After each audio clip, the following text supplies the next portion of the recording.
Please subscribe, like, comment, and thanks for watching.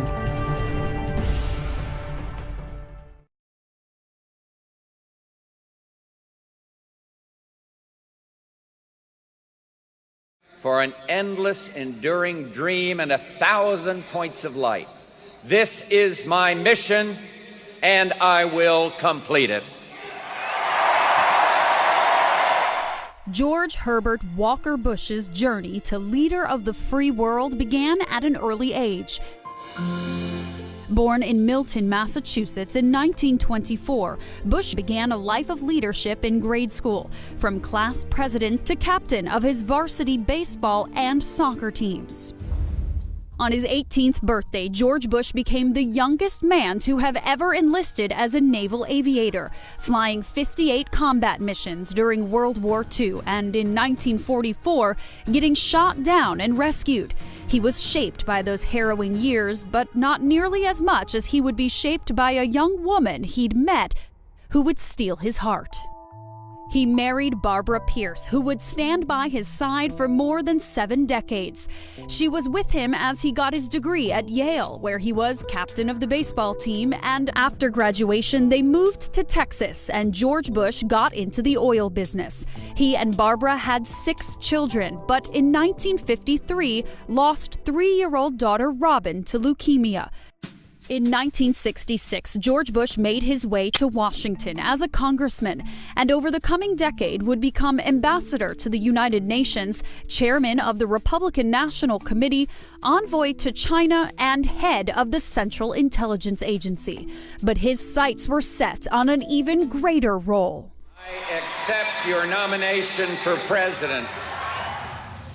But soon Bush threw his support behind Ronald Reagan and in turn became his running mate.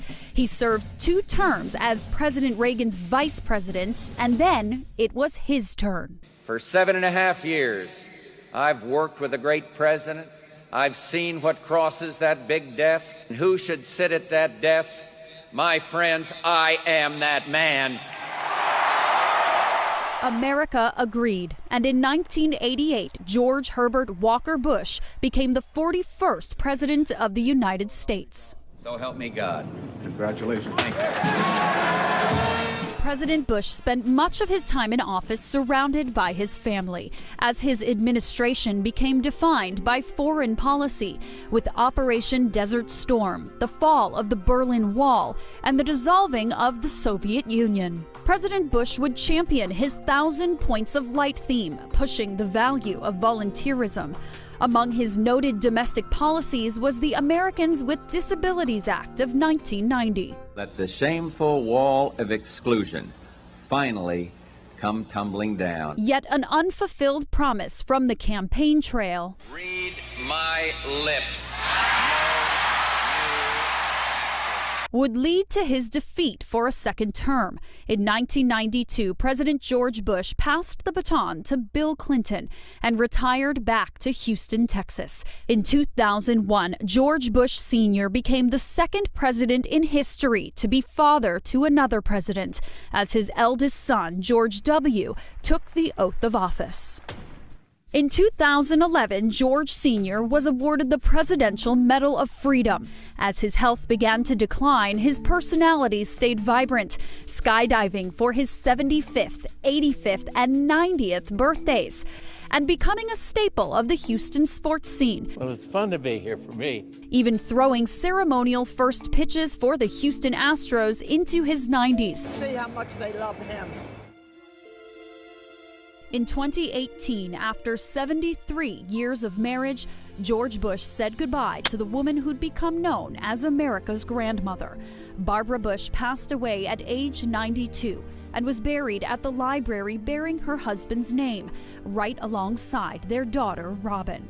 Now George will lay beside his wife and daughter. Remember that it is right and proper that a nation's leader take an interest in the nation's character. As his legacy lives on in his 5 children, 17 grandchildren, 8 great-grandchildren, and his storied life of dedication to love, to family, and his country. Thank you and God bless you.